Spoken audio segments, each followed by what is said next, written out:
مفتی محمد یوسف محمدی صاحب نے ابتدا میں جو گفتگو فرمائی وہ سارے نکات پر مشتمل تھی اور سارا ہاؤس اور تمام علماء اس کی تائید کر رہا ہے اپنے اپنے الفاظ میں. میں بھی اس کی تائید کرتے ہوئے اس بات کی طرف اشارہ کرنا چاہتا ہوں کہ حالات جس جگہ پر جا رہے ہیں اس کو آپ خالی ایران کی اس نازیبا حرکتوں پر ہی موقوف نہ فرما دیں، اس لیے کہ اس وقت جیسا سیاسی طور پر، اقتصادی طور پر اور انٹرنیشنل ریلیشن کے طور پر امریکہ، یہودی، ہندوستان اور ایران ایک ہی پلیٹ فارم پر ہے. اس سے آپ اندازہ لگا لیں، یہ اخباری بات ہے، کوئی وحی کی بات نہیں ہے کہ امریکہ نے باقاعدہ طور پر پلان بنایا تھا کہ مشرق وسطیٰ کے 5 ملکوں کو ڈیمیج کرنا ہے. سب سے پہلے افغانستان پہ حملہ کرنے کے بعد لیبیا، اور اس سے پہلے عراق، اور اس کے بعد شام، اور اب حکومت سعودیہ، مملکت سعودیہ، مملکت اسلام کے چاروں طرف ایسے حالات پیدا کر دیے گئے ہیں کہ انتشار اور اختلاف کے نتیجے میں وہاں کے لوگوں کی نیندیں اڑ گئیں. اور اس میں ان 5 ملکوں میں ایران بھی شامل تھا. لیکن یہ سب کچھ ہوا ہے، 5 سے 6 لاکھ عراقی نیست و نابود ہو گئے ہیں. افغانستان میں کتنے بم برسائے گئے ہیں سب کو پتا ہے. لیبیا جو اسلامی ملکوں میں، عرب ملکوں میں سب سے زیادہ متمول اور اپنے عوام کو سہولت دینے میں ایسی حکومت کہ عوام کی ہر ضرورت، تعلیم ہو، صحت ہو، مکان ہو، روٹی ہو، ہر چیز میں کفیل تھی، اس کو ڈیمولش کیا گیا.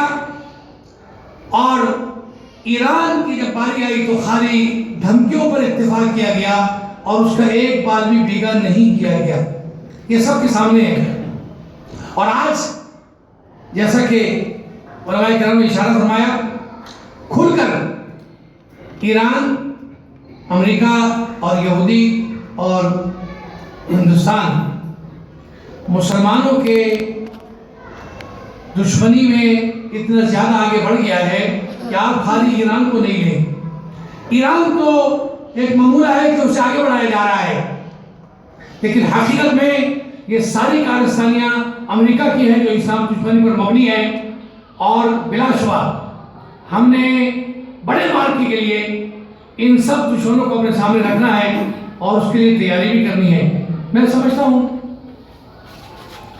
ہم کسی جیش کے سپہ سالار نہیں ہیں، جنرل اور بریگیڈیئر اور کمانڈر نہیں ہیں، لیکن جو منصب اللہ رب العزت نے عالم دین ہونے کے ناطے سے آپ حضرات کو عطا فرمایا ہے، وہ عوام کے دلوں پر حکومت کرنے کا ایک وتیرہ اور طریقہ ہے جو آپ کے ہاتھ میں ہے. لہذا ان چیزوں کو مد نظر رکھتے ہوئے اپنے خطابات کے علاوہ آج کی مجلس کی مناسبت سے میں سمجھتا ہوں کہ اتفاق و اتحاد کی جو بات بار بار کی جا رہی ہے بلا شبہ وہ بہت ہی اہم ہے. اور اس کا مطلب یہ نہیں ہوتا کہ آپ نے دعوت نامہ بھیجا اور یہاں سب لوگوں کے متفق ہیں. یہ تو ایک اجلاس کی کارستانی ہے. اصل میں ایک لائحہ عمل تیار کرنا کہ کم سے کم صوبہ سندھ میں جتنی بھی اہل حدیث جماعتیں ہیں وہ اپنا ایک کردار ادا کرنے کے لیے ایک مرکزیت کو قائم کریں اور اس کے اشارے پر، اس کی ہدایت پر اپنی کارگزاری دکھائیں. میں سمجھتا ہوں کہ اس کو آپ بہت زیادہ اہمیت دیں. اور اس کے ساتھ ہی آج کی مناسبت سے یہاں یہ لائحہ عمل تجویز کے طور پر عرض کر رہا ہوں کہ ایک مظاہرہ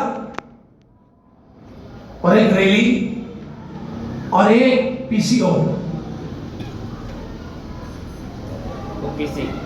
تمام آل پارٹیز کو آپ کسی بھی اپنے حدیث ادارے میں جمع کریں اور ایسے لوگوں کو کئی رائے بھی لیں جو آپ کی نقطہ نگاہ سے مطابقت رکھتے ہوں، اور پھر میڈیا میں، اخبارات میں، ٹیلی ویژن پر اس کو زیادہ سے زیادہ نشر کرنے کا بندوبست کریں۔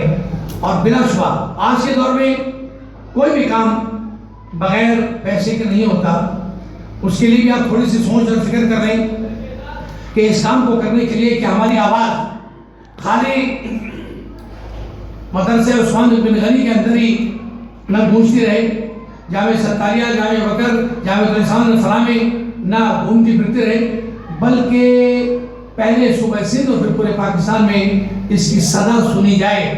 ان طریقوں کو استعمال کرنا، ان کو بروکار لانا آج ہماری ذمہ داری بن گئی ہے۔ اس کے لیے اللہ کرم کچھ رائے عمل تیار فرمائیں، اور انشاءاللہ جماعت علماء حدیث جیسے کہ ہمیشہ مسلک کے ناطے سے، عقیدے کے ناطے سے، جماعت حدیث کے ناطے سے ہمیشہ ہر کام میں ساتھ دیا ہے، آگے رہی ہے۔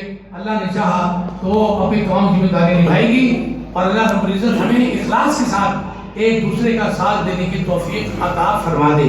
وما توفیقنا الا باللہ۔ السلام علیکم۔